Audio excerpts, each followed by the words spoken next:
जय माँ। तो आज हम लोग सिंथेसिस ऑफ योग, दी सिंथेसिस ऑफ योग, योग समन्वय का ज्ञान खंड में है। The yoga of integral knowledge part 2 है वो बुक का, और उसमें चैप्टर 6, छठा चैप्टर जो है the synthesis of the disciplines of knowledge, यानी ज्ञान के पथ पे अनेकों अनेकों मार्ग हैं जो मूलतः 2 या 3 प्रमुख मार्गों में हम लोग बांट सकते हैं। हर एक मार्ग का अपना एक एंड पॉइंट है या एक अनुभव है, रियलाइजेशन है। पर मूलतः एंड पॉइंट क्या है? ज्ञान का एंड वहाँ है जहाँ हम इस सृष्टि के उस स्टेबल आधार को पा लेते हैं, स्थिर आधार को। तो गति प्रकृति है। जब तक हम गतिशील जगत में हैं और गति को पकड़े हुए हैं, तो चाहे वो मन की गति हो या रोज लोग नई नई चीज़ें पढ़ते हैं फिर भूल जाते हैं, पांडित्य इत्यादि, तो वो ज्ञान नहीं है, वो केवल एक पांडित्य है। और ऑब्वियसली ज्ञान एक स्कॉलरली डिबेट डिस्कशन, ये सब ज्ञान नहीं है। ये ज्ञान की तैयारी भी हो सकती है और ज्ञान का भ्रम भी हो सकता है और बाधा भी हो सकती है। तैयारी इस तरह से होती है कि हमारा मन तैयार होता है इनके माध्यम से, जब ज्ञान हमारे सामने प्रकट हो तो उसको अभिव्यक्त करने के लिए। लेकिन व्यक्ति अगर पूरे जीवन उसी में घूमता रहे तो वो फिर स्वाभाविक है कि वो एक अपने आप में जो किताबों से पढ़ के जो इंफॉर्मेशन मिलती है, ज्ञान भी मिलता है, नॉट द अल्टीमेट नॉलेज, उसका अपने आप में एक रसास्वादन आने लगता है। और खासकर जब उसमें बहुत ज़्यादा डिस्कशन, डिबेट्स और उसमें आदमी पार्टिसिपेट, एक प्रकार का एक अहंकार भी डेवलप हो सकता है जो हमें वास्तव में ज्ञान की प्राप्ति में बाधा भी बन सकता है। और एक इल्यूजन भी हो सकता है कि हम जान रहे हैं, समझ रहे हैं। इवन जो हम लोग पढ़ते हैं, जो स्क्रिप्चर्स हैं, उनकी भी ट्रू अंडरस्टैंडिंग तब तक नहीं आती जब तक किसी न किसी द्वार से हम एक झलक नहीं देख लेते। क्योंकि ये तो इस परिधि में रह के हम कितना भी फेंट लें, लेकिन उसकी जो रियल सेंस है वो नहीं समझ आता जब तक हम एक झलक, कहीं ना कहीं पर्दा नहीं खुल जाता, द्वार नहीं खुल जाता और हमको उसका एक दर्शन नहीं मिलता। तो ये सारी श्री अरविंद हमको पहले बता चुके, और उन्होंने साथ में 2 मुख्य चीज़ें जो बताई हैं वो एक कंसंट्रेशन, धारणा, जो ध्यान में जो ज्ञान में सहायक होती है, और दूसरा रिनंसिएशन, त्याग। ये दोनों एक ही सत्य के 2 पहलू हैं।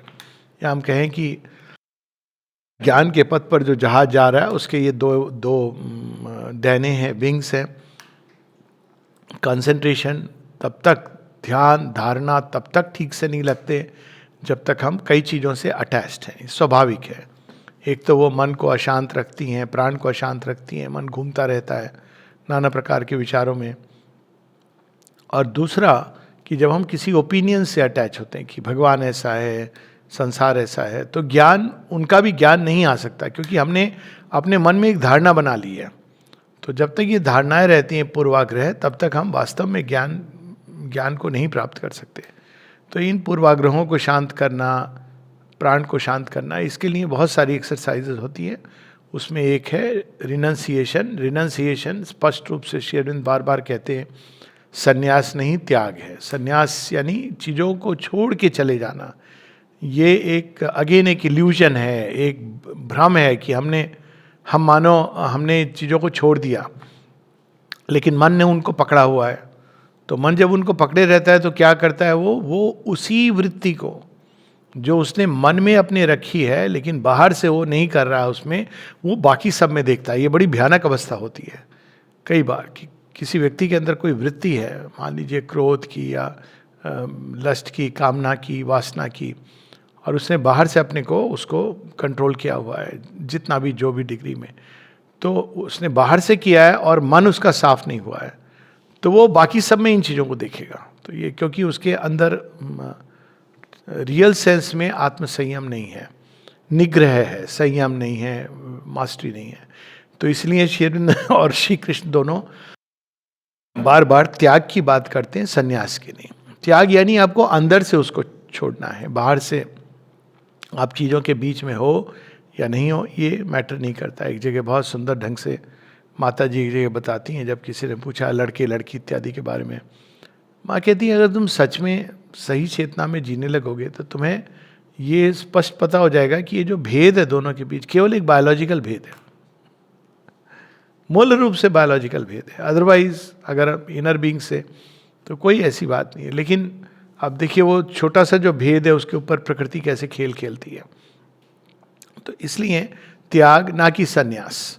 तो ये सब बैकग्राउंड के बाद अब श्री अरविंद बताते हैं कि अलग अलग पथों पे जब लोग चलते हैं, मूलतः ज्ञान क्या है, कैसे इस पर हम लोग, ज्ञान का अर्थ है अपने सच्चे स्व को ढूंढना, स्टेबल आधार।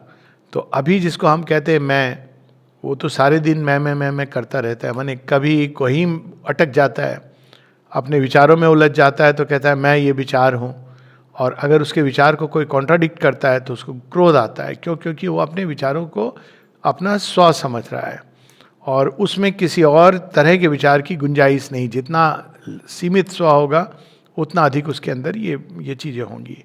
या अपनी किसी कामना से उलझ जाता है, जैसे एक बच्चा उसके लिए रोता है, बिलखता है, जब तक उसको खिलौना नहीं मिल जाता तो वो यही समझता है कि यही मैं हूँ।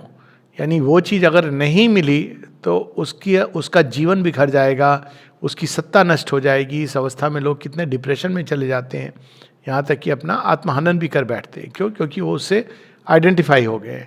या कोई शरीर के साथ ही पूरी तरह आइडेंटिफाई हो जाता है, जो अधिकांश लोग करते हैं। इसीलिए ऐसी बातें हम लोग कहते हैं अरे वो बेचारे चले गए और रोने लगते हैं। पहले तो जाने वाला बेचारा नहीं होता है, वो तो बड़े खुश खुशी जा रहा है, उसने तो ये मर्त लोग की सीमाओं को तोड़ दिया है। तो वास्तव में वो तो बेचारा नहीं है, लेकिन बेचारे तो वो लोग हैं जो उस पर डिपेंड करते थे। कुछ हद तक हम ये कह सकते हैं कि यदि कोई व्यक्ति पर कुछ लोग डिपेंड करते थे तो उनके लिए पीड़ा का विषय है, या अगर अटैच थे उनके लिए पीड़ा का विषय है। अगर सांत्वना किसी को चाहिए तो उनको चाहिए, ना कि जाने वाले को, क्योंकि वो तो बड़े आराम से जा रहा है। थोड़े दिन के बाद 8-10 दिनों में सब विस्मृत कर जाएगा, भगवान की गोद में सोएगा, नए जीवन की ओर आएगा। तो वो तो कोई दुख का विषय नहीं है। लेकिन शरीर से जब व्यक्ति आइडेंटिफाई होता है तो वो यही कहता है अरे पांडे जी बहुत अच्छे थे, चले गए। अब पांडे जी कहीं नहीं गए, पांडे जी अपना एंजॉय कर रहे हैं। वो शरीर को ही समझते हैं स्व है, क्योंकि वो बॉडी से आइडेंटिफाइड है। या हम व्यक्ति जब जीवन में भी है तो शरीर, अरे मुझे बहुत पीड़ा हो रही है, मैं बहुत सफ़र कर रहा हूँ, ये देखो भगवान ने मुझे क्यों चुना है। ये मैं कौन है? ये शरीर है। आप इससे अलग करके देख सकते हो अपने आप को कि मेरे शरीर को ये पीड़ा हो रही है, लेकिन मैं इससे सेपरेट हो सकता हूँ। ये सारी बातें बाद में श्री अरविंद विस्तार में बताएंगे।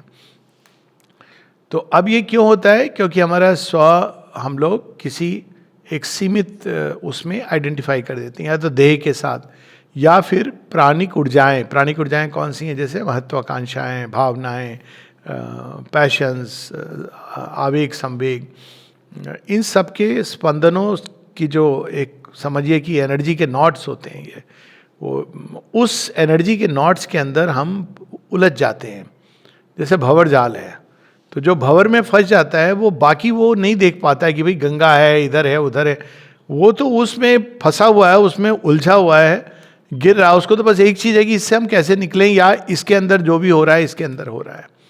तो उसके लिए वो सारा सीमित संसार हो जाता है। तो वैसे ही हम लोग एनर्जी के किसी गति में उलझ जाते हैं, प्रकृति किसी गति में, उसको मैं समझने लगते हैं, और उसी के अनुसार हम सुख दुख भोगते हैं। और तीसरा होता है कि कभी कभी उस एनर्जी के नॉट पर मन अपना अधिकार करके उसमें अच्छे से टाइटली बंद कर देता है और कह देता है कि तुम यही हो। तो फिर वो माइंड के किसी थॉट या विचार या कोई विचारधारा, उससे हम बहुत बुरी तरह आइडेंटिफाई हो जाते हैं और कहते हैं हम ही ये है। तो ये सब जो स्टेप्स हैं, जब तक हम इनमें उलझे हुए हैं तब तक हम स्व को नहीं जानते, तब तक हमारे अंदर ज्ञान नहीं है। तो अब फिर ज्ञान कहाँ है? ज्ञान इसके परे जाना होता है। तो इसके लिए अलग अलग उसमें अलग अलग प्रोसेसेस हैं। 2 प्रकार की जो मुख्य पद्धतियाँ हैं, विधियाँ हैं, एक नेगेटिव है और एक पॉजिटिव है। नेगेटिव क्या है? नीति नीति का मार कि मैं ये शरीर नहीं हूँ। मतलब ये कि जब भी शरीर को कोई कष्ट होता है तो हमें उससे सेपरेट करके देखना है।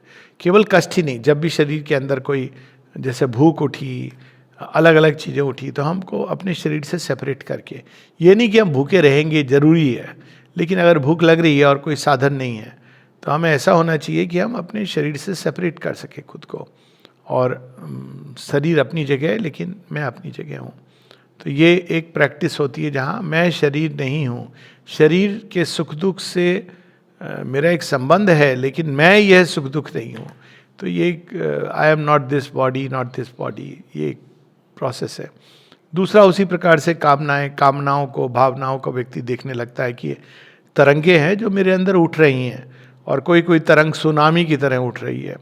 और जब वो ऑब्जर्व करने लगता है दृष्टा बन के, तो वो देखता है कि वो आ रही है, और ये कहता है मैं ये तरंग नहीं हूँ, मैं ये जो पीड़ित हो रहा है, जो व्यथित हो रहा है, जो दुखी हो रहा है, जो बड़ा सुखी हो रहा है, मैं यह नहीं हूँ, ये मेरे अंदर होने वाली एक क्रिया है या मेरे बाहर होने वाली क्रिया है। ये और भी ज़्यादा पावरफुल होता है कि दिस इज नॉट मी। एक प्रकृति के किसी कोने में कोई चीज़ हो रही है और वो प्रयास कर रही है मुझे अपनी ओर आकर्षित करने की, लेकिन मैं ये नहीं हूँ। तो again I am not this desired self. तीसरा, माइंड के थॉट्स, व्यू पॉइंट्स, ओपिनियंस, तो उसमें कोई कोई विचार हमको बहुत पीड़ित करता है, और उस समय हमको ये बार बार स्मरण दिलाना है कि आई am not this mind but something more. तो इस प्रकार से धीरे धीरे हम, वही रिनंसिएशन का ही एक प्रोसेस है जिससे हम इन चीज़ों से अपने स्व को हटा लेते हैं। तो ये जब स्व उससे हट जाता है तो काफ़ी हद तक हम उस सेल्फ के करीब होते हैं। लेकिन इतना काफ़ी नहीं है, क्योंकि कई बार हम एक साक्षी भाव में, हमारी ईगो एक साक्षी भाव एज्यूम कर लेती है। ये भी एक बहुत बड़ा ट्रिक होता है नेचर का, और हमको लगता है कि मैं ये हूँ, लेकिन वो पूरी तरह प्रकृति से जुड़ा हुआ है। अभी भी ईगो ऑपरेटिव है, लेकिन वो उससे जुड़ी हुई है। जैसे कुछ लोग, जब उनके जीवन में कोई सब कुछ अच्छा चल रहा है तो बड़ा आसान होता है कहना कि मैं ये नहीं हूँ, मैं वो नहीं हूँ, लेकिन जैसे ही कुछ होता है तो वापस वो ईगो उसके साथ जुड़ जाती है। इसका क्लासिक एग्जाम्पल मैंने बताया भी है, मेरे एक मित्र का, जो अपने दादा, जब उनकी मृत्यु का समय आ गया था, वो अपने दादा को समझा रहे हैं, आपने तो गीता इतने बार पढ़ी है, आप तो जानते हो कि आप ये शरीर नहीं हो, क्योंकि वो ये सब प्रैक्टिस करते थे। तो वो बेचारे चुप हो गए। हम मृत्यु सिया पे कौन आर्ग्यू करेगा, उनको पीड़ा हो रही है, कष्ट हो रहा है। चले गए तो रात को इसके सपने में आए और इसको हृदय में वैसी ही पीड़ा होने लगी जैसा वो डिस्क्राइब कर रहे थे। तो एकदम घबरा गए, एक दिन को लगा मृत्यु होने वाली है। फिर सपने में कहते, समझ आया तुझे कि मृत्यु के समय कैसी पीड़ा होती है? तो बड़े आराम से कह रहा था कि मैं ये नहीं हूँ। फिर वो छोड़ के चले गए। मतलब उनका काम था जस्ट उसको ये ज्ञान शिक्षा देना कि भाई पर उपदेश कुशल बहु तेरे, तू इसको प्रैक्टिस कर, लेकिन दुनिया पर तू खुद अभी इससे, ये कहने से व्यक्ति फ्री नहीं हो जाता है। तो फिर उन्होंने उठ के अचानक इतने घबरा गए थे कि श्री अरविंद की एक पुस्तक को निकाल करके खोला, उपनिषद पे व्याख्या। तो सीधा खोला तो वहीं पर निगाह पड़ी, प्रश्न उपनिषद में एक जगह बताया गया है कि नाड़ी एक शतय चेका, 101 नाड़ियों से जो देही है वो देह से बंधा है। ये वो जब नाड़ियाँ टूटती हैं तो मृत्यु के समय वही मृत्यु का दर्द है, पेन ऑफ डेथ। वो कंफर्म करके श्री अरविंद।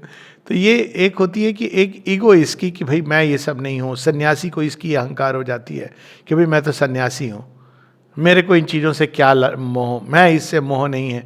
ये भी एक प्रकार का मोह है, ये एक प्रकार का अहंकार है कि मेरे अंदर मोह नहीं है, ये भी एक अहंकार है। तो कई बार ऐसी कहानियाँ आप ज़ेन स्टोरीज में सुनेंगे, कहने में बहुत कोई, हम भी मुसाफिर हैं, सब मुसाफिर हैं। तो ये एक सच है और एक स्टेप है, लेकिन ये सेल्फ नहीं है, सेल्फ इसके आगे है। तो फिर कुछ लोग इसके भी आगे जाते हैं। तो जब वो आगे जाते हैं तो उस ल्यूमिनस सेल्फ को प्राप्त करते हैं। उसका लक्षण ये होता है कि स्वतः ही आत्म प्रकाश जागृत होता है, जिसमें ज्ञान का उदय होता है। तो ये जो है विटनेस सेल्फ, उसमें ज्ञान का उदय नहीं है। ज्ञान का जब उदय होता है तो एक ऐसे है कि जैसे, अब इसको ऐसे देखें कि अंधकार के कमरे से आप बाहर निकल के आपने कहा मैं ये अंधकार नहीं हूँ, बहुत अच्छी बात है, मैं ये कमरा भी नहीं हूँ, लेकिन ये ज्ञान नहीं है। ज्ञान है जब आपके अंदर एक ऐसा प्रकाश आया क्या अब कमरे के अंदर आपको सब दिखाई देने लगा। आपने देख लिया कि ये सब चीज़ें हैं अपनी अपनी जगह पर, ट्रांजिएंट हैं, जो भी हैं, टेम्पररी हैं, आ रही हैं, जा रही हैं। ये होता है ज्ञान। तो वो सेल्फ रियलाइजेशन के साथ एक नया प्रकाश जागृत होता है। अलग अलग उसकी डिग्रीज हैं, लेवल्स हैं, उसमें अभी हम लोग नहीं जाएंगे, वो बात की बात है।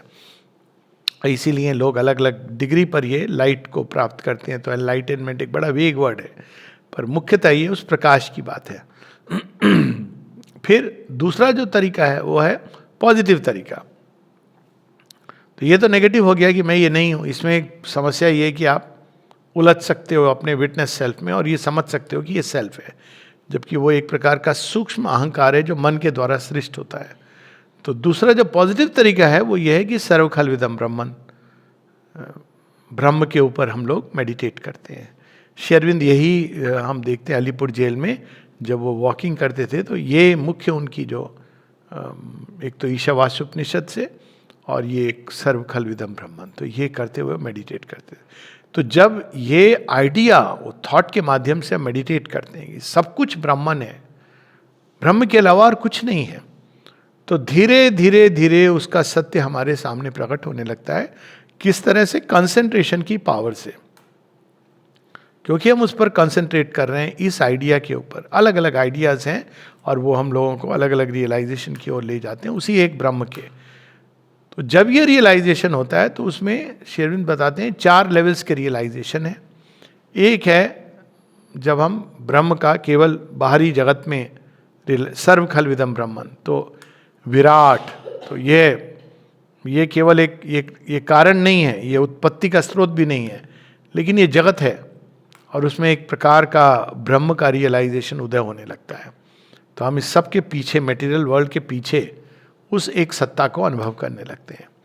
पर इसके और हम अंदर जाएं कि इसका कारण क्या है, मटेरियल जगत कहाँ से आया, तो हम हिरण्यगर्भ में प्रवेश करते हैं जो इसकी उत्पत्ति का कारण है। कारण, मूल कारण नहीं, किंतु वहीं से ये चीज़ें बन करके आती हैं। वो ओरिजिनल फैक्ट्री है जहाँ से बनकर ये मटेरियल, यानी एनर्जी में, उसमें हम प्रवेश करते हैं जहाँ पे चीज़ें संयोजित होती हैं, फिर बाहरी जगत में आती हैं। फिर अगर इसके भी पीछे हम जाएं कि नहीं मूल स्रोत क्या है, तो हम कॉजल सेल्फ में चले जाते हैं जिसको प्रज्ञा कहा गया। अब कॉजल सेल्फ जो प्रज्ञा है उसके अंदर जाने के बाद यदि और आगे की, ये बहुत मतलब समझिए कि एक 3 जीवन की पिक्चर 3 मिनट में समराइज हो रही है। तो ये इंस्टाग्राम की रील है, इसको करना पूरे जीवन का एक ही हो गया है, क्योंकि हर लेवल पर बार बार व्यक्ति को उलझाया जाता है।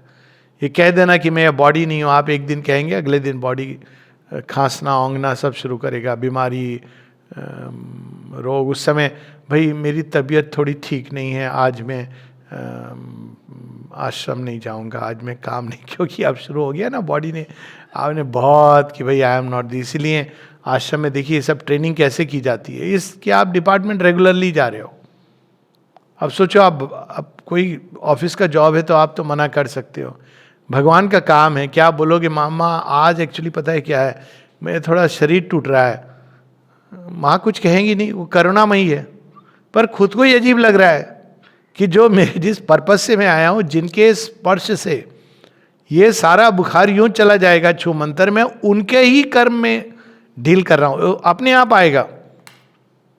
तो इस प्रकार से, या कहीं पर भी है, कोई भी माता जी का काम लिया है किसी ने हाथ में, तो ये एक प्रोसेस है जिसमें हम लोग मटेरियल वर्ल्ड से, उसके पीछे ड्रीम वर्ल्ड से कॉजल वर्ल्ड के परे ट्रांसेंडेंट, उसमें प्रवेश कर जाता है व्यक्ति। तो ये चतुष्पाद ब्रह्म।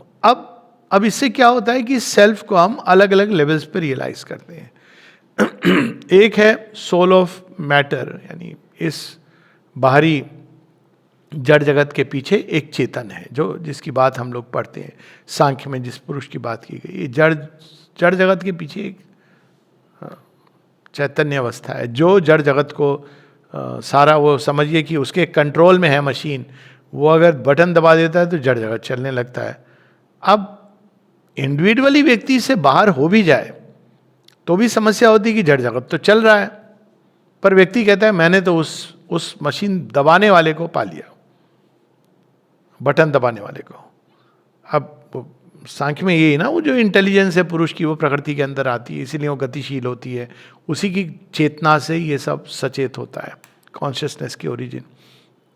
इस तरह करते करते सन्यासी क्या करते हैं, वो एकदम एक्सट्रीम फ्लाइट। तो इसमें आप देखिए कई संभावना। एक है एक्सट्रीम फ्लाइट, कि नहीं मैं ना विराट पर रुकूंगा, मटेरियल वर्ल्ड के पीछे जो पुरुष है, ना मैं जो हिरण्यमय के पीछे जो पुरुष है, हिरण्यगर्भ के पीछे, ना मैं प्रज्ञा पर भी रुकूंगा, तो मैं अल्टीमेटली जो उसके परे, जिसके बारे में कोई कुछ नहीं कह सकता, तूर्य, उस अवस्था में चला जाऊंगा। वही सेल्फ है। एक सेल्फ रियलाइजेशन से ये माना जाता है, वो जो अल्टीमेट समाधि, निर्विकल्प, जिसमें आप इन सब चीज़ों के परे चले जाते हैं, तो फिर आप इन सब चीज़ों से कट जाते हैं। लेकिन ये सब चीज़ें भी हैं और इनके अंदर सेल्फ जो है वो भी है। समस्या ये होती है, पर ये एक हाईएस्ट पॉसिबिलिटी है, ट्रांसेंडेंट जिसको कहा गया मिस्टिक लिटरेचर में। फिर एक दूसरा सेल्फ है जो आप रियलाइज करते हो कि ये सारे जो संसार में, सृष्टि में गति है, जो कुछ हो रहा है, इस सब के पीछे एक सेल्फ है जो इस सब को चला रहा है, मॉडिफाई कर रहा है। ये भी एक सेंस ऑफ सेल्फ है। और तीसरा कि जो आपके अंदर, हम स्वयं के अंदर खोजते हैं, संसार के अंदर नहीं, खुद के अंदर, और हम इस सारे अपने अनेकों प्रकार के जो उथल पुथल चल रही है प्रकृति की, उसके पीछे सेल्फ को पाते हैं। तो ये 3 पॉसिबिलिटी निकलती हैं। लेकिन ये सब आधी अधूरी हैं। इसीलिए आप देखें कि कहीं ज्ञान मार्ग में वो कहते हैं सेल्फ हृदय के अंदर स्थित है, और आप उसको वहाँ पे हु एम आई बोल के हार्ट पे कंसंट्रेट करोगे तो आप पा लोगे। कुछ लोग कहते हैं कि नहीं, सेल्फ को तुम अल्टीमेट ट्रांस में पा सकते हो जब सब चीज़ों से विड्रॉ कर जाओ। तो बात एक ही वो सेल्फ है, लेकिन उसने अपने आप को कई तरह से वो प्रकट होता है। अब इसमें लोगों ने एक हायरार्की बना ली है। हायरार्की क्या बना ली कि जब तक तुम निर्विकल्प को नहीं प्राप्त करते तब तक तुम्हें वास्तविक रूप से अल्टीमेट सेल्फ रियलाइजेशन नहीं हुआ है। ये माइंड ने बनाई है, क्योंकि भगवान ने अपने लिए ऐसी हायरार्की नहीं बनाई है, या उस सेल्फ ने। वो वहां भी वैसे ही है जैसा कि वो यहां पर है। क्षर भाव में भी it is the same self, same absolute, अलग नहीं है। तो इसलिए श्री अरविंद कहते हैं कि सिंथेसिस से उनका अर्थ ये कि हमको ये जो एक ही सेल्फ है, जो जिसने ये सृष्टि की भी है, सृष्टि से परे भी है, जो हमारे अंदर भी हैज बिकम ऑल दिस, उसको रियलाइज करना है। यानी इसीलिए श्री अरविंद इंटीग्रल नॉलेज की बात करते हैं। क्यों? क्योंकि अगर हम नहीं उस तरह से रियलाइज करेंगे तो हम ट्रांसेंडेंट सेल्फ को तो पा लेंगे, जैसे बुद्ध ने, और अंत में कह दिया कि we can say nothing about it. वास्तव में ही रियलाइज द ट्रांसेंडेंट, और इसीलिए उन्होंने कहा we can say nothing about it, क्योंकि वो वास्तव में हर डिस्क्रिप्शन से परे है, वो कॉजेशन के भी परे है। आप उसको ये भी नहीं कह सकते कि वो कॉज का कॉज है, वो इन सब उससे परे है। लेकिन फिर जिस लक्ष्य को लेकर ये योग प्रारंभ होता है, इस पृथ्वी के रूपांतरण की, पार्थिव जगत के, ये फुलफिल नहीं होगा। तो सन्यासी फिर क्या कहते हैं? जो कॉस्मिक सेल्फ को रियलाइज करते हैं, वो कैसे इसको एक्सप्लेन करते हैं? अब बुद्ध के रूप से आप जाओगे पद से, तो वो अंत में कहेंगे कि ये कुछ नहीं है, एनर्जी का फ्लो है, स्ट्रीम है, अब बाहर आ जाइए। वो स्ट्रीम क्यों है, कैसे, कहाँ से आई, कहाँ जा रही, इससे आपको कोई लेना देना नहीं। इसी प्रकार से हमारे अद्वैत कह देते हैं कि ये माया है, एक इल्यूजन है। तो एक और तरीका इसको समझाने का कि ये कैसे बना, ये ईथर से बना। ये थ्योरी एक्चुअली साइंस में लगभग एक्सेप्टेड थी, अभी इसको हालांकि डिस्कार्ड कर दिया गया है, ये फिर आ रही है, क्योंकि बिना उसके बहुत सारी चीज़ें हम नहीं समझ सकते। तो ईथर ये सब बनाया, वो कैसे उपमा देते हैं आप पढ़ेंगे। टिपिकली श्री रामकृष्ण परमहंस के जो बहुत सुंदर वो कथामृत है, उसमें आप देखेंगे डिस्क्रिप्शन। तो वो क्या कहते हैं, जैसे एक स्वर्ण होता है, कई लोग कहते हैं स्वर्ण है, स्वर्ण एक स्टेबल पार्ट है। अब उसमें से, स्वर्ण में से आप अनेकों प्रकार की चीज़ें बना सकते हो। या मिट्टी है, तो मिट्टी बिकम्स ब्रह्मन, और वो एक उसका जो मूल स्वरूप है, उसमें ईथर के रूप में वो अपने आप को प्रस्तुत करती है, जिससे आप अनेकों पात्र बना सकते हो, अनेकों नाम, रूप, गुण दे सकते हो, लेकिन अंत में वो वस्तुतः मिट्टी ही है। तो बस उस सत्य को पकड़ो, इस तरह से वो एक्सप्लेन करते हैं। लेकिन ऑब्वियसली फिर इसका क्या प्रयोजन है, ये सब चीज़ें आधी अधूरी रह जाती हैं। तो ये सारा बैकग्राउंड इसमें श्री अरविंद बताते हैं। और अब हम लोग थोड़े से कुछ पैसेजेस पढ़ लेंगे ताकि उससे हम कनेक्ट कर सकें। नेक्स्ट चैप्टर से उसकी और प्रैक्टिस श्री अरविंद हमें बताएंगे, लेकिन रिनंसिएशन, कंसंट्रेशन का बैकग्राउंड उन्होंने बता ही दिया है। नेगेटिव मेथड, पॉजिटिव मेथड, इसकी बात हो गई है। 2-4 लाइन पढ़ लें। The negative method is to say always I am not the body, so as to contradict and root out the false idea I am the body. To concentrate on this knowledge and by renunciation of the attachment of the soul to the physical get rid of the body sense. और इसके बहुत अवसर मिलते हैं. जब पीड़ा हो, कष्ट हो शरीर में, वंडरफुल अपॉर्चुनिटी है योग करने की. उस समय कहना है कि आई एम नॉट दिस बॉडी.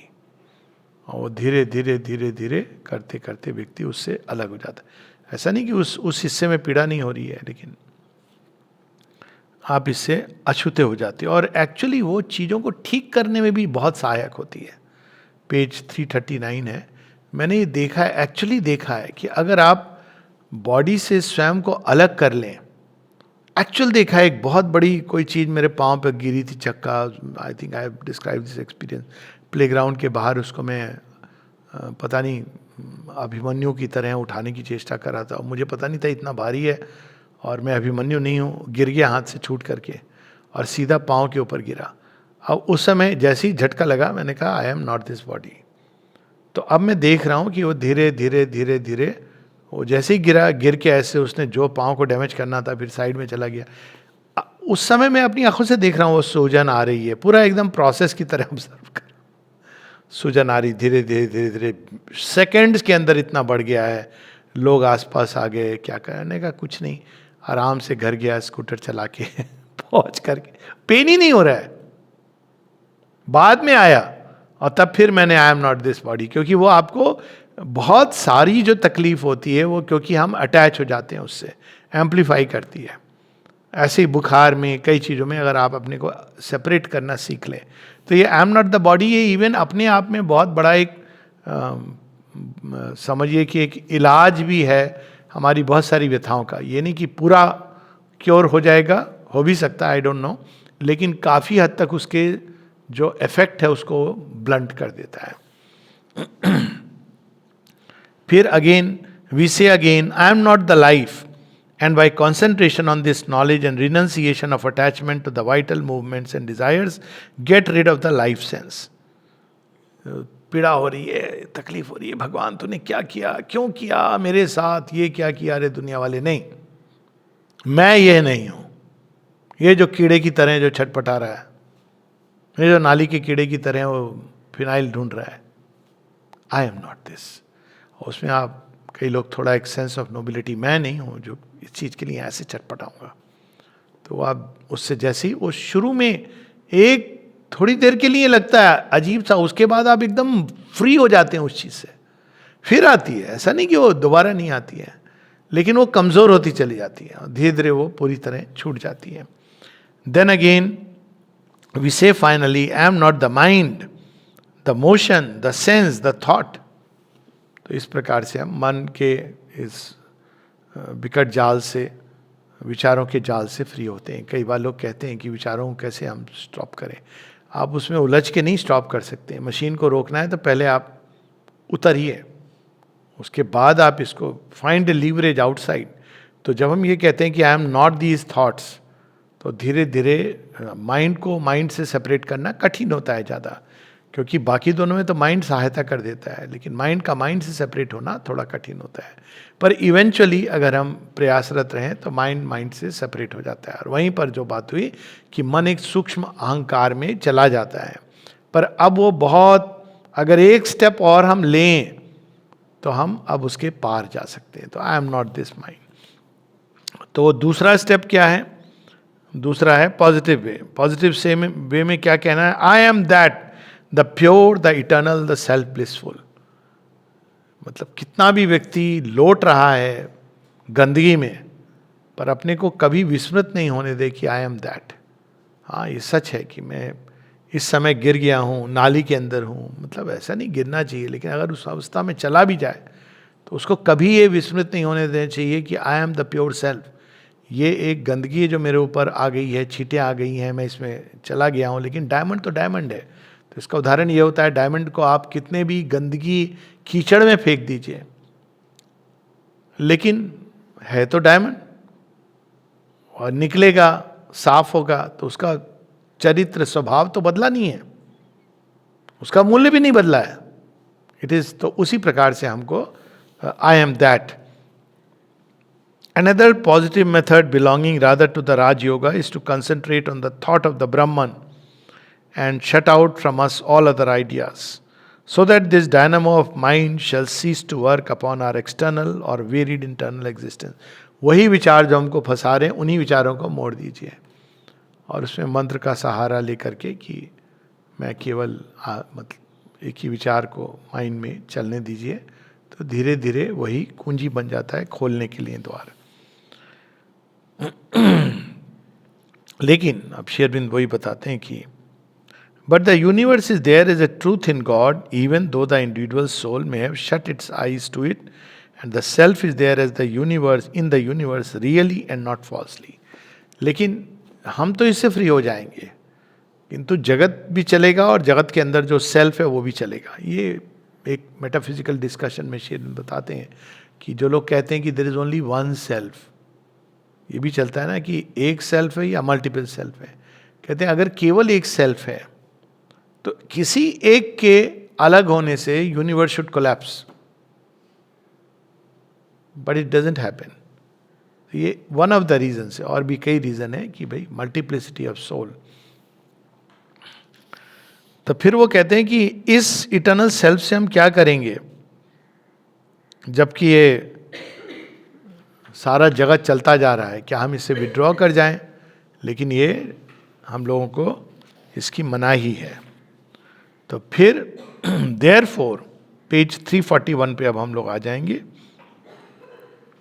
क्योंकि अधिकांश पथों में ये कहा जाता है तुम्हें उससे क्या लेना देना, संसार चल रहा है, माया है, चलता रहेगा, तुम बस इससे अलग हो जाओ, और वहाँ पे नॉलेज समाप्त हो जाती है। लेकिन यहाँ श्री अरविंद उस ज्ञान की बात करते हैं यस्मिन विज्ञाते विज्ञाति सर्वम, जो ब्रह्म का ज्ञान जो आपको इस संसार से अलग नहीं, संसार में भी पहला स्टेप तो वो है कि आपको इससे परे उसको पाना है, लेकिन दूसरा स्टेप है वो कैसे ही संसार के अंदर उसका क्या प्रयोजन है, क्या कर रहा है, उसको भी जानना है।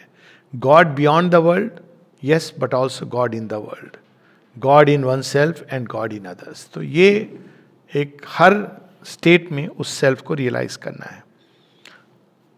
तो यहां श्री अरविंद कहते हैं आवर व्यू, पेज 341 पर, our view of the world insist on unity. The universal self is not different from the perceptive and creative, nor the perceptive from the causal, nor the causal from the absolute, but it is one self being which has become all becomings. तो ये वो चार जो चतुष्पाद ब्रह्म की बात कर रहे थे, श्री अरविंद कह रहे हैं it is the same self. वही है जो स्टोरी राइटर है, या स्टोरी राइटर के पहले भी जो अपने आप में एग्जिस्ट कर रहा है। इसको एक स्टोरी के रूप में देखें कि वो अगर कोई कहानी ना भी लिखते व्यास, तो व्यास रहते, कम नहीं हो जाते। फिर अब उनके अंदर कहानी लिखने का भाव जगा, तो ये तुर्य अवस्था से व्यास जी आ गए प्रज्ञा में। फिर उसके बाद कहानी उमड़ घुमड़ होने लगी, उसके पात्र बनने लगे, तो अब आगे वो हिरण्यगर्भ अवस्था में। उसके बाद उन्होंने पेपर पे लिखना शुरू किया। अब पेपर पे लिखना शुरू हो गया तो विराट, जहाँ वो कंक्रीट हो गई। तो उसी प्रकार, लेकिन वो क्या अलग व्यास है? अगर व्यास से कहें वो वाले व्यास जी जो हैं जो कहानी के पहले थे, वो व्यास जी और ये वाले व्यास जी अलग अलग है ना, तो वो क्या कहेंगे? कहेंगे कैसे मूर्ख हो तुम भैया, मैं तो नहीं कटा, तुम मुझे क्यों काट रहे हो? तो ये उदाहरण कई बार लोग माँ के साथ भी ऐसे करते हैं कि वो वाली माँ जो वर्ल्ड मदर है। श्री अरविंद ने इस भ्रांति को कई बार करेक्ट किया है कि वो वाली माँ है, माँ के बारे में लिखा है, इन माँ के बारे में थोड़ी कह रहे हैं ये भी माँ है, लेकिन वो वाली माँ। श्री अरविंद स्पष्ट करते हैं no, that is an illusion created by a hostile asuric maya जो विभक्त कर रही है। तभी वो बार बार कहते हैं the one who is the transcendent supreme शक्ति इज ऑल्सो द यूनिवर्सल महाशक्ति, इज ऑल्सो द इंडिविजुअल। तो यहाँ पर ये विजन इसीलिए श्री कृष्ण विश्व रूप में दिखाते हैं कि यहाँ पे मैं विभूति के रूप में खड़ा भी हूँ, मेरा अपना रोल है, वो मैं प्ले कर रहा हूँ तेरे साथ, तेरे सारथी का, पर वास्तव में मैं यूनिवर्सल सेल्फ भी हूँ, इधर भी हूँ, उधर भी हूँ, सब में हूँ, और इन दोनों के परे भी हूँ। तो हर एक व्यक्ति के अंदर ये संभावना है और उसको रियलाइज करना है। All the 3 levels. तो उस in that unity, that self, Lord, Brahman, we would know that we may realise our unity with it and with all that it manifest, and in that unity we would live. For we demand of knowledge that it shall unite. So knowledge का ज्ञान क्या है? ज्ञान तो जोड़ता है. जो जगत को मिथ्या कह दे और ब्रह्म को केवल सत्य कर दे, उसने जोड़ा नहीं, कहीं ना कहीं काट दिया, तोड़ दिया. तो अल्टीमेट यूनिटी क्या है? World and God are true and one. तो वो ज्ञान जो हमको, अब अगेन ये इंटेलेक्चुअल ज्ञान की बात नहीं, वो अनुभव, जहां हम इसको अनुभव करते हैं कि वो इसके परे भी है, विश्व भी है और सारे संसार में. ये विजन अर्जुन का विजन है वास्तव में. और जब वो ये तीनों चीजों में देख लेते हैं, तब वो कहते हैं मेरे सारे संशय मिट गए, तो अब मैं जो तुम कहोगे वो मैं करने को प्रस्तुत हूं. Therefore, our integral yoga will take up these various disciplines and concentrations, but harmonize and, if possible, fuse them by a synthesis which removes their mutual exclusions. कैसे हार्मोनाइज करेंगे? We can start by that कि अहम ब्रह्मास्मि, मेरे अंदर भगवान है, मैं वास्तव में डिवाइन सेल्फ हूँ. लेकिन कैसे फ्यूज करेंगे? लेकिन मैं ही नहीं हूँ, तत्त्वमसि, तुम भी सारे. एक बड़ा सुंदर माता जी का भी एक्सपीरियंस है. वो कहती हैं all bodies are one body. पर नौलनीदा के पास कोई गए थे अपनी वाइफ के साथ. नौलनीदा अचानक बोलते हैं, बर्थडे के दिन था, तो नौलनीदा चुप रहे, फिर कहते हैं, you know this body, your body and that body, they are all one body. तो इसका अर्थ ये नहीं कि हम इस बॉडी के प्रति नेग्लेक्ट कर रहे हैं, नहीं, ये हमें काम दिया गया है, लेकिन ये वास्तव में एक लार्जर, और इसके बड़े प्रैक्टिकल इम्प्लीकेशन है. ये मैं आश्रम में कई बार ये बात होती है, मैं कहता हूँ कि आश्रम में डिपार्टमेंट एक कन्वीनियंस है, ऑर्गेनाइजेशन की एक रिक्वायरमेंट है, लेकिन अगर डिपार्टमेंट को अलग करके देखने लगोगे तो समस्या है, वो विभक्त चेतना है. सारे डिपार्टमेंट एक ही आश्रम का हिस्सा है.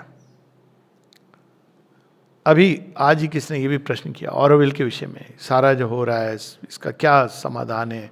हमको लगता था प्रॉब्लम सॉल्व हो गई है, क्योंकि कोई जो समस्या थी लगता है कि वो चली गई, लेकिन समस्या वापस आ गई, तो क्या करा जाए? तो मैंने बताया कि जहाँ तक मैं समझता हूँ कि ये समस्या का जो मूल है, वो जब ऑरोविल ने अपनी माता का परित्याग कर दिया, अपने पेरेंट्स का परित्याग कर दिया, और पेरेंट की जगह उसने गवर्नमेंट को लाके बिठाल दिया.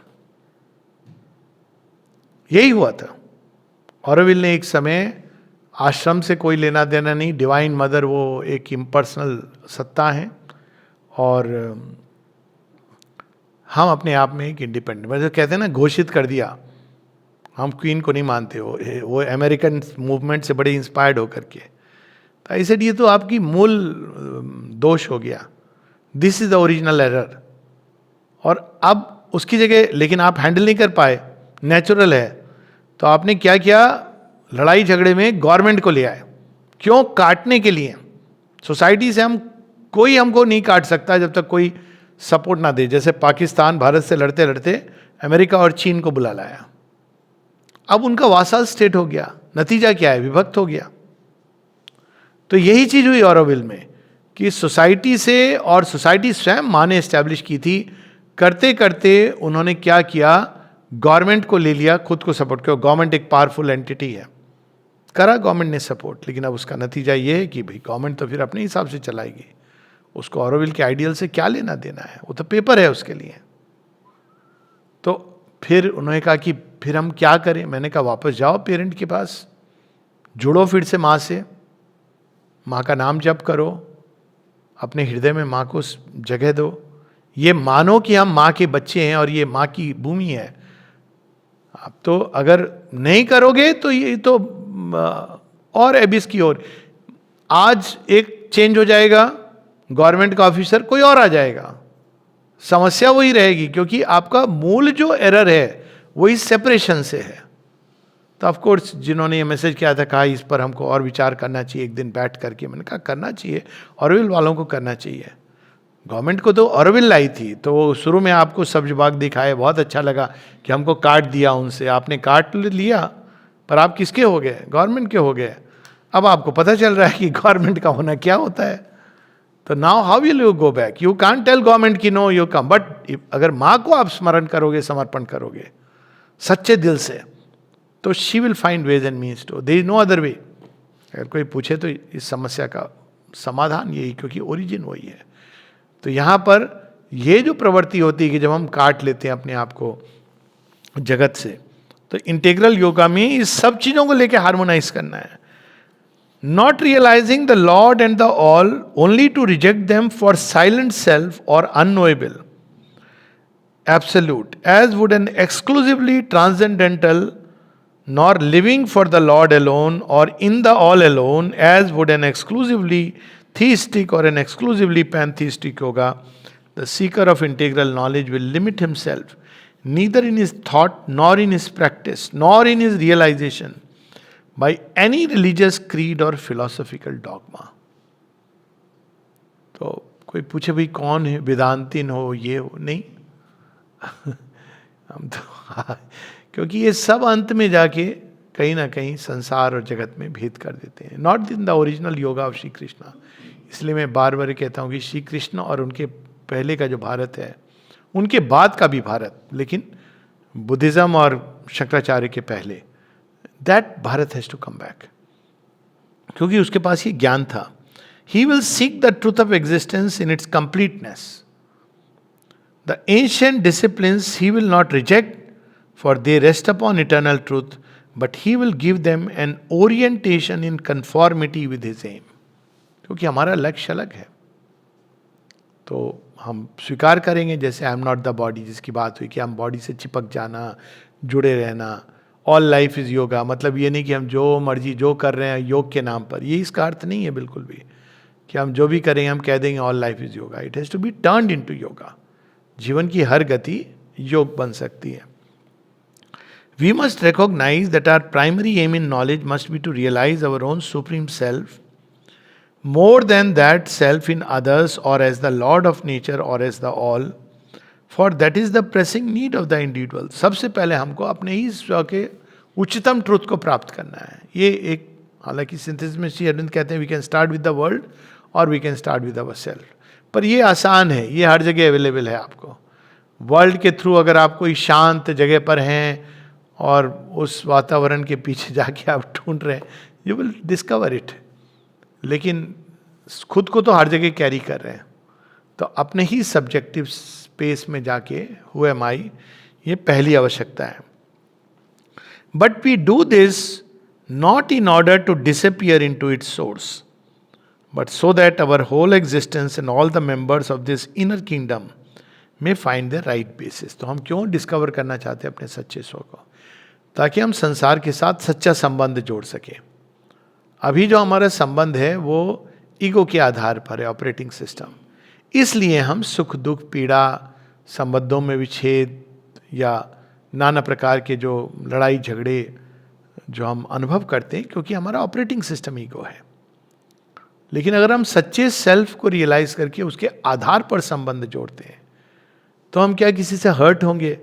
अरे उसने मुझे ऐसा क्यों कह दिया? क्योंकि हम अपने अंदर भी उस अवस्था में हैं जहाँ पास्ट बियॉन्ड ग्रीफ तत्र को मोह का शोका, और उसके अंदर भी कि ये वो नहीं कह रहा है, ये तो उसका एक बाहरी व्यक्तित्व छोटा सा, जो बेचारा खुद ही, तब तो करुणा आएगी कि ये बेचारा मुझ पे जो क्रोधित हो रहा है, इंसल्ट कर रहा है, मुझे तो इसका प्रभाव नहीं, पर ये बेचारा कितनी पीड़ा में है, कितने कष्ट में है, कितना बिटर है। तो आप क्रोध का रिएक्शन नहीं आएगा, आपके अंदर करुणा जागेगी। तो ये जो रीओरिएंटेशन हो जाता है संसार के साथ, क्योंकि हम अपने सच्चे स्व को प्राप्त कर लेते हैं, और यही उसका प्रयोजन है। We may live in our highest self, live for our highest self only, and obey no other law than that which proceeds from our highest self. and is given to our purified being without any falsification in the transmitting mentality. मतलब real life की dealing का एक उदाहरण ले सकते हैं. कोई आप पर क्रोधित हुआ या उसने आपको अनाप शनाप कहा, गाली गलौज की या गुस्सा हुआ, तो ऑर्डिनरी डीलिंग में हम कहें ठीक है, तुम अपने रास्ते, हम अपने रास्ते. पर एक मैं प्रैक्टिकल उदाहरण दे रहा हूँ यहाँ पे. पर अब मान लीजिए यहाँ आप इस कम्युनिटी का हिस्सा हैं, तो आप अंत में क्या सोचते हैं? अगर रियली आप योग के पथ पर हैं, है तो माँ के बच्चे, है तो माँ के बच्चे, अरे ठीक है मेरी माँ है, उसकी भी माँ है, तो आप बहुत जल्दी बाउंस बैक करते हैं. ये एक it's still in ignorance, but at least एक अंडरस्टैंडिंग के लिए. अब जब इस ट्रुथ को हम रियलाइज करते हैं पूरी सृष्टि के अंदर, पेड़ पौधे पत्ते पशु पक्षी देसी विदेशी, तो ये नहीं कि हम उनका बाहरी प्रकृति नहीं हम उसको देख रहे हैं, लेकिन उसमें कभी भी किसी प्रकार की घृणा, इन्फीरियोरिटी, सुपीरियोरिटी, ये भाव नहीं जागेंगे कि भाई उनके अंदर भगवान अपने ढंग से अभिव्यक्त कर रहा है. I have to be true to my own highest self, ये बता रहे हैं, I have to live for my own highest self. लेकिन उसमें कहीं भी कोई नकारात्मक सोच का, नकारात्मक भाव का कहीं भी स्थान नहीं होगा.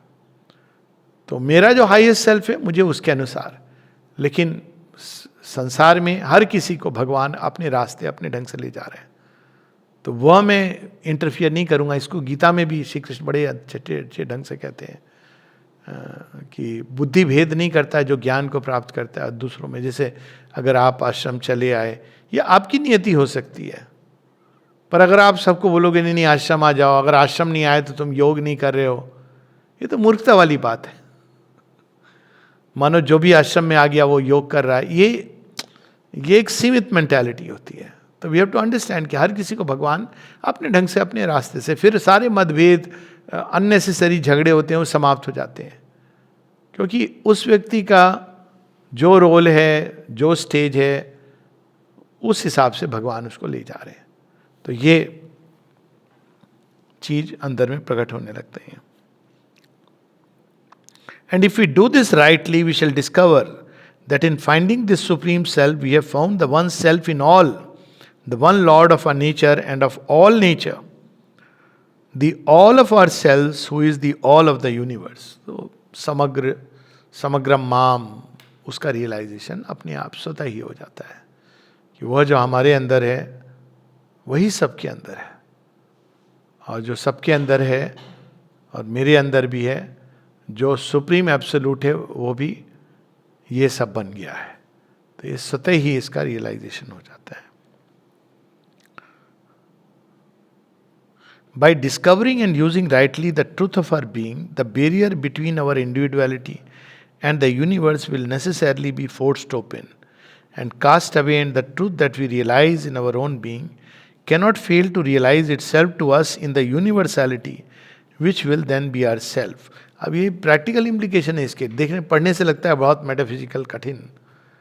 अब देखिए, आप जब रियलाइज कर रहे हैं कि वो अगला व्यक्ति भी वास्तव में डिवाइन मदर का स्वरूप है, एक रूप है, तो अगर आप इस भाव में जिएंगे, प्रभावित नहीं होंगे बाहरी चेतना से, तो आप देखेंगे कि दूसरे व्यक्ति के अंदर चेंज आना शुरू हो जाएगा.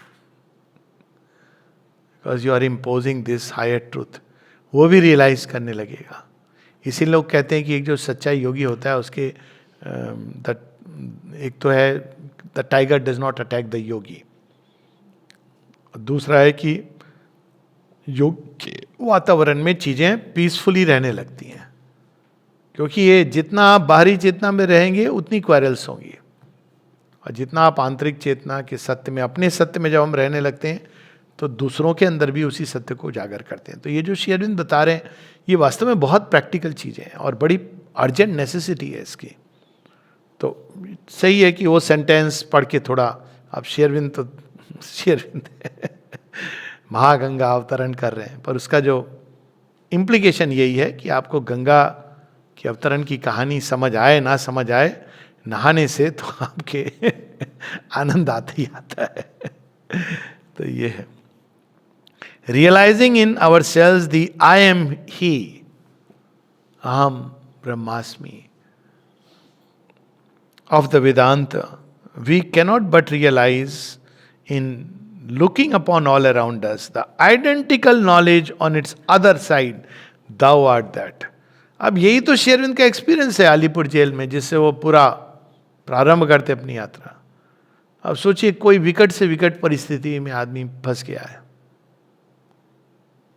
मतलब आप छोड़ो कल्पना भी क्यों करें हम ऐसी चीजें, लेकिन कल्पना करे आदमी की ऐसी परिस्थिति जहां से लग रहा है कि अब कुछ नहीं हो सकता, तो ये कहेगा ना परिस्थितियों के पीछे, अगर वो कहे भगवान ही है, सब तुम्हारी लीला है, तुम्हारा खेल है, तुम्हें ही मैं समर्पण कर रहा हूं क्योंकि तुम ही ये सब कुछ हो।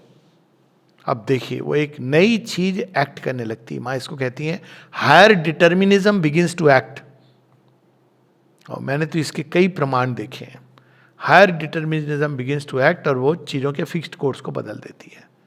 अब उसकी जो साइंस है वो एक अलग है जिसकी अभी चर्चा नहीं, लेकिन ये एक बहुत ही प्रैक्टिकल अद्भुत बात है कि मैं ही नहीं हूँ, यह सब कुछ जो मेरे चार, एक तो होता है कि मैं हूँ, मेरे अंदर भगवान है, मैंने प्राप्त, बाहर जो हो रहा है होने दो, जल जाएगा, ये हो जाए, लेकिन एक दूसरा यह भी भगवान है, बहुत पावरफुल है वो, कि वो चीज़ों के अंदर कंपेल करने लगता है उनको अपने सत्य को डिस्क्लोज करने के लिए।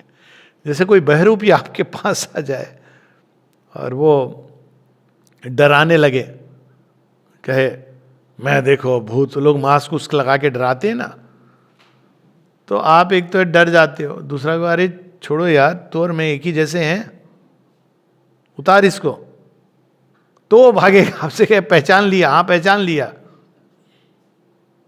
आप डरोगे नहीं क्योंकि आपको पता है ये मास्क पहने हुए। तो उसी प्रकार से हम संसार से जो विभ्रमित होते हैं, जिसके कारण हमारी प्रतिक्रियाएं होती हैं, जब हम ये जानने लगते हैं कि all this is the one self, same self जो मेरे अंदर है वही उसके अंदर, तो भय का कोई स्थान नहीं होता। इसीलिए कहा गया है आध्यात्मिक लिटरेचर में कि जो प्राप्त कर लेता ब्रह्म को, उसकी एक पहचान नहीं होती, निर्भयो, भय नहीं होता उसके अंदर। क्यों भय नहीं होता? जुगुप्सा नहीं होती, किसी चीज से भागता नहीं है। क्यों नहीं भागता है? क्योंकि जो हर चीज के अंदर पा रहा है उसको, तो किससे भागेगा? इस परम सत्य के साथ हम लोग कंक्लूड करेंगे। We have only to see how practically the discipline must be conducted in order that we may arrive successfully at this great unification.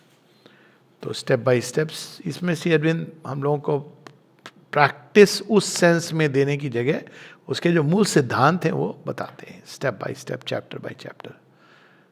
Practice तो हम लोगों को करना है, उसका अडेप्ट करना है, लेकिन मूल सिद्धांत वो बता देते हैं। जय मां।